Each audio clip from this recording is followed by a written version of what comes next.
Order 16A attendance of, अजून काही difficulties आहे का? नाही.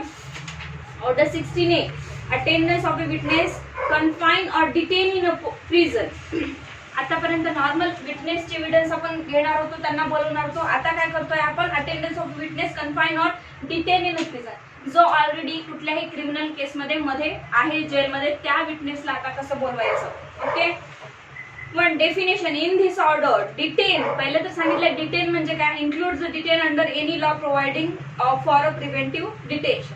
ठीक आहे की नाही? जे कुठलेही लॉ प्रोव्हाइड केलेले आहे प्रिव्हेंटिव्ह डिटेन्शन साठी, म्हणजे जेल प्रोसिजर साठी, तर त्या लॉनुसार डिटेन शब्द आला आहे, त्याला डिटेन करून ठेवणे. Prison include any place which has been declared by the state government by general or special order to be subsidiary jail. ठीक आहे की नाही? जे काही स्टेट गव्हर्नमेंट आणि सेंट्रल गव्हर्नमेंटने तुम्हाला काय दिलेलं आहे, एक स्पेसिफिक जागा दिली आहे की हे जेल राहील, तर ते जेल राहील. ठीक आहे, महत्वाचं नाही अजिबात. त्याच्यानंतर any reformatory poster and institution or other institution of the like nature. कुठल्याही सुधारगृह असो, कुठली संस्था असो, तिथे तुम्हाला डिटेन करून ठेवलाय कोणाला, तर त्यालाही काय म्हणण्यात येईल? जेल. आणि एक संस्था वगैरे असं सुधारगृह मानण्यात येईल. Rule 2 power to require attendance of a prisoner to give evidence.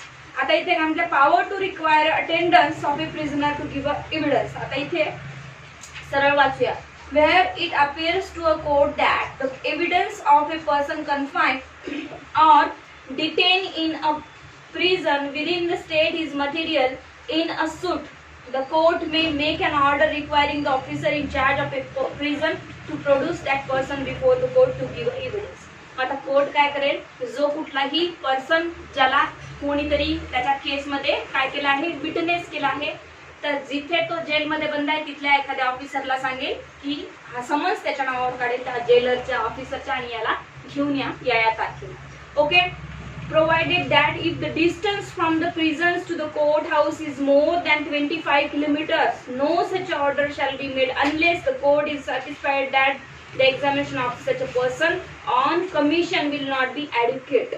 इथे काय म्हटलं आहे? सपोज जर ते जेलची ठिकाण आणि कोर्ट हे 25 किलोमीटरच्या दूर असेल, तर कोर्टच्या सॅटिस्फॅक्शन वर आहे, कोर्टाला वाटलं तर कोर्ट ऑर्डर देईल की त्याला इन पर्सन घेऊन या, नाही तर कोर्ट म्हणेल की ठीक आहे, काही हरकत नाही, 25 किलोमीटर मीन्स खूप दूर आहे, गरज नाही. पण कधी ऍडव्होकेट जर कोर्टाला योग्य वाटलं तर, पण कोर्टाला वाटलं नाही घेऊन येणं गरजेचंच आहे, तर कोर्ट तेव्हा सांगेल. इथं कंपल्सरी कोर्टाने असं काही सांगितलं नाही आहे. Rule 3 expenses to be paid into court. आता ज्या कुठल्याही विटनेसला तुम्हाला आणायचं आहे, तर एक्सपेन्सेस कोण पेड करणार आहे? ज्याला पाहिजे तो विटनेस, ज्याला गरज आहे त्या विटनेसच्या एव्हिडन्सची. Before making any order under rule 2 the court shall require the party at whose instance. ठीक आहे की नाही? ज्याच्या इन्स्टन्सवर येत आहे witness or for whose benefit the order is to be issued to pay into court such a sum of money as appear to the court to be sufficient to defray the expenses of the execution of the order, including the travelling and other expenses of this escort provided for the witness. आता जे काही खर्च विटनेसला बोलवण्यासाठी government उचलणार आहे, म्हणजे कोण? Police station, तर तो त्यांना तिथे पेड करायचा. एस्कॉर्ट मीन्स ते आता खूपच मोठा क्रिमिनल असेल, काही असेल, तो विटनेस तर काय पोलीस पाठवावं लागेल 2, ठीक आहे की नाही? जीप पाठवावं लागेल, बस मध्ये आणावं लागेल, त्याला वॉट एव्हर स्कॉट जो येत असेल त्याचा खर्च त्यांना आता द्यावा लागणार आहे, जो ज्याला कोणाला त्याचं बेनिफिट होणार आहे त्या विटनेसचं. Where the court is subordinate to the High Court, regard shall have in fixing the scale of such expenses to any rule made by the High Court in that behalf. आता इथे काय म्हटलं आहे? जो कुठलाही सबऑर्डिनेट कोर्ट आहे, आपला नांदेडचं court असेल, मग सबऑर्डिनेट कोणाला आहे? हायकोर्टाला, औरंगाबादच्या, बॉम्बेच्या, तर आपल्याला बॉम्बे हायकोर्ट आपल्याला रूल्स आणि रेग्युलेशन मध्ये सांगणार आहे किती एक्सपेन्सेस द्यायचा, काय वगैरे सगळं. Rule 4 power of a state government to exclude certain person from the operation of rule 2. आता बघा इथे काय म्हटलंय, हे रूल 2 मध्ये काय सांगितलं होतं की ऑफिसरला कोर्ट सांगणार घेऊन येण्यासाठी, पण इथे state government to exclude certain person from the operation of rule 2. आता इथे स्टेट गव्हर्नमेंट एक्सक्लूड करू शकतात, तर कधी करू शकतं?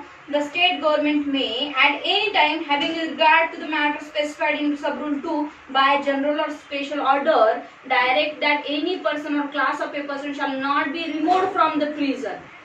आता रूल 2 मध्ये काय सांगितलं होतं की कोर्ट ऑर्डर देणार पोलीस स्टेशनला आणि स्टेट गव्हर्नमेंटला की तो विटनेस कोर्टात घेऊन या, पण स्टेट गव्हर्नमेंटला पावर आहे ते एक्सक्लूड करू शकतात, नाही म्हणू शकतात की आम्ही आणत नाही. ठीक आहे की नाही.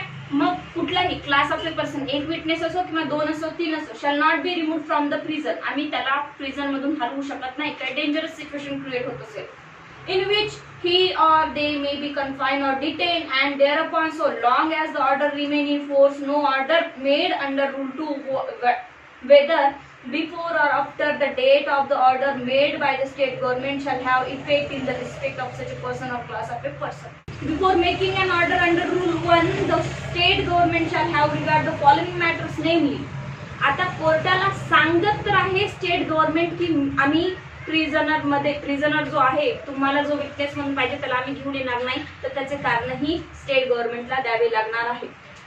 कधी स्टेट गव्हर्नमेंट नाही म्हणू शकतो कुठल्याही विटनेसला न्यायला. The nature of the offence for which or the grounds on which the person or class of a persons have been ordered to be confined or detained in a prison. Nature of a offence which the ground which person or class of a person has been ordered be confined or detained in a prison. मग आता कुठल्या गुन्ह्यावर त्याला तुम्ही arrest करून घेऊन गेला होतात आणि त्या गुन्ह्याचं काय नेचर होतं. होऊ शकते सगळ्या नांदेडच्या लोकांनी मिळून त्याला मारलं होतं, त्यांनी इतका म्हणजे कृत्य घाणेरडं केलं होतं की सगळ्या नांदेडनी त्याला मारलं, मग त्याला आता बंद केलंय जेलमध्ये. आता जर तो बाहेर निघला तर परत नांदेडच्या लोकांना माहित झालं तर काय होईल, मारतील, ठिकाणा करतील आणि पब्लिक पीस डिस्टर्ब होईल किंवा असे काही नेचरचा ऑफेन्स आहे की त्याच्यामध्ये आम्ही त्याला विटनेस म्हणून तिथे पाठवू शकत नाही. हे कोर्टाला सांगावं लागेल. कुणाला सांगायचंय? हे state government. B. The likelihood of the disturbance of the public order if the person or class of a person is allowed to be removed from the prison. बघा परत म्हटलंय कुठल्याही गोष्टी त्याला जर बाहेर काढलं तर पब्लिक पीस डिस्टर्ब होऊ शकते, त्याच्यामुळे आम्ही त्याला काढू शकतो. जसं की आसाराम बापू आहे, मोठे मोठे स्टार्स लोक असतात, सलमान खान आहे. सलमान खानला जर विटनेस म्हणून कोणाला बोलवायचं असेल तर सलमान खान बाहेर निघाल्यानंतर पीस डिस्टर्ब होऊन जाईल, तिथे पब्लिक जमा होईल. अशा परिस्थितीत द पब्लिक इंटरेस्ट जनरली, मग कुठल्याही प्रकारे पब्लिक इंटरेस्ट असेल तर त्या विटनेसला स्टेट गव्हर्नमेंट असं सांगू शकतं की आम्ही आणणार नाही. Okay. Rule 5. Officer in charge of a prisons to abstain from carrying out order in a certain cases. आता बघा इथे काय म्हणत आहे, पहिले तर रूल 4 मध्ये स्टेट गव्हर्नमेंटचे अधिकार सांगितले. इथे काय म्हणते, officer in charge of a prison to abstain from carrying out order in a certain cases. कोर्टाने जी ऑर्डर केलेली आहे रूल 2 मध्ये की विटनेसला घेऊन या, तर तिथला ऑफिसर सुद्धा सांगू शकतो की मी विटनेसला आणू शकत नाही कोर्टाला. ठीक आहे, अब्स्टेन करू शकतो की मी आणणार नाही, कारण त्याला खालचे कारण द्यावी लागतील. बघा, where the person in respect of whom an order is made under rule 2. Rule 2 मध्ये काय सांगितलंय, कोर्टाने ऑर्डर दिली आहे ऑफिसरला की घेऊन या म्हणून. आता ऑफिसर म्हणतो नाही, तर कुठल्या ग्राउंडवर ऑफिसर नाही म्हणू शकतो कोर्टाला की मी विटनेसला आणणार नाही. Is certified by the medical officer attached to the prison as unfit to be remove from the prison by reason of sickness or infirmity. तो जो विटनेस आहे कोर्टात ज्याला न्यायचा होतो तो आजारी आहे, इन्फॉर्मिटी आहे काहीतरी त्याला, ठीक आहे की नाही, आणि त्याच्यामुळे मी त्याला आणि प्रवास करायला तो आता कॅपेबल नाही आहे, या कारणावरून ऑफिसर रिफ्यूज करू शकतो कोर्टाला की आम्ही विटनेसला घेऊन येत नाही आहे. Okay. Is under committal for trial और अंडर रिमांड पेंडिंग ट्रायल और पेंडिंग अ प्रिलिमिनरी इन्व्हेस्टिगेशन. आता तो ऑफिसर या ग्राउंडवरही कोर्टाला नाही म्हणू शकतो की तो रिमांड मध्ये आहे, म्हणजे आमच्या कस्टडीत आहे आणि अजून त्याच्याकडून आम्ही इन्व्हेस्टिगेशन करत आहोत, म्हणजे त्याला जे काही त्यांनी गुन्हा केलाय त्याबद्दल आमची विचारपूस सुरू आहे आणि आमची इन्व्हेस्टिगेशन झाल्याशिवाय आम्ही तुम्हाला त्याला देणार नाही. ठीक आहे, हे पण कोर्टाला तो सांगू शकतो. Investigation officer is in custody for a period which would expire before the expiration of the time required. आता बघा काय म्हणत आहे, for complying with the order and for taking him back to the prison in which he is confined or detained. आता बघा इथे काय म्हटलं आहे, त्यांनी म्हटलं आहे की ज्याला आम्ही तुमच्याकडे पाठवणार होतो, ठीक आहे की नाही. आता इथे एक उदाहरण घेऊया. कोर्टाने सांगितलं आहे की 15 जानेवारीला त्याला घेऊन या आमच्याकडे. आजची तारीख आपण 10 जानेवारी धरून घेऊ. 10 जानेवारीला कोर्टाने रूल 2 नुसार समन्स पाठवला ऑफिसरला की तुमच्या विटनेसला 15 तारखेला कोर्टात घेऊन या. आता हा काय म्हणतोय ऑफिसर, सर त्याचा 12 तारखेलाच रिलीज डेट आहे आणि त्याला आम्ही 12 तारखेला सोडून देणार आहोत आणि 15 तारखेची जिम्मेदारी आता आम्ही घेऊ शकतो का नाही, बिकॉज आमच्या कस्टडीमध्येच तो राहणार नाही. तर हे सुद्धा सांगावे लागेल कुणाला, कोर्टाला, त्या ऑफिसरला. In the custody for a period which would expire before the expiration of time required. जो काही टाइम रिक्वायर्ड केलाय कोर्टाने त्याच्या बिफोर एक्सपायरेशन होत आहे त्याच्या जेलच्या पिरियडचं, for complying with the order and for taking him back to the prison in which he is confined or detain. मग त्याला डायरेक्टली बॅक आम्हाला घेता येणार नाही, किंवा तो कुठल्या पॅरोलवर वगैरे जरी सुटला असेल ना तरी तो त्या पिरियडमध्ये आमच्याकडे नाही, हे कोणाला सांगावं लागणार आहे, त्या जेलरला कोर्टामध्ये जाऊन सांगावं लागणार आहे. is a person to whom an order made by the state government under rule 4 applies. परत काय म्हटलं, रूल 4 मध्ये जर स्टेट गव्हर्नमेंटने ऑर्डर दिली असेल त्या जेलरला की तुम्ही या विटनेसला पाठवू नका, तर ऑफिसर पाठवू शकत नाही. ठीक आहे. The officer in charge of a prison shall abstain from carrying out of the court's order and shall send the court as a statement of a reason for the abstaining. जे काय abstain करत आहे, मी का पाठवत नाही, हे सगळे reasons त्याला स्टेटमेंट सहित कोर्टाला पाठवायचे की आम्ही विटनेसला का पाठवू शकत नाही. कळलं? सेम सीआरपीसी मध्ये प्रोसिजर आहे, सेम, एकही लाईन सुद्धा याच्यातली बदल नाही, सेम. ठीक आहे. 6 मध्ये prisoner to be brought to court in custody. आता बघा, prisoner to be brought to court in a custody. आता काय, जो कोणी विटनेस होता त्याला घेऊन जायचं आहे कोणाला, ऑफिसरला, कोर्टामध्ये. मग आता त्याला कसं न्यायचं? In any other case the officer in charge of a prison shall upon delivery of the courts order. जेव्हा या ऑफिसरला कोर्टाचे ऑर्डर मिळतात, cause the person named therein to be taken to the court so as to be present at the time mentioned in such order. ज्या वेळेला तुम्हाला घेऊन जायचं त्या वेळेला, and shall cause him to be kept in a custody in or near the court until he has been examined or until the court authorize him to be taken back to the prison in which he is confined or detained. तर ward वगैरे राहतात तिथं त्याला इथे आणून ठेवावं लागतं पहिले, मग तिथून विटनेस बॉक्स मध्ये हजर वगैरे करावं लागतं. या पद्धती आहेत तिथे. ठीक आहे. आणल्यानंतर बाहेर त्याला बसवता. ठीक आहे.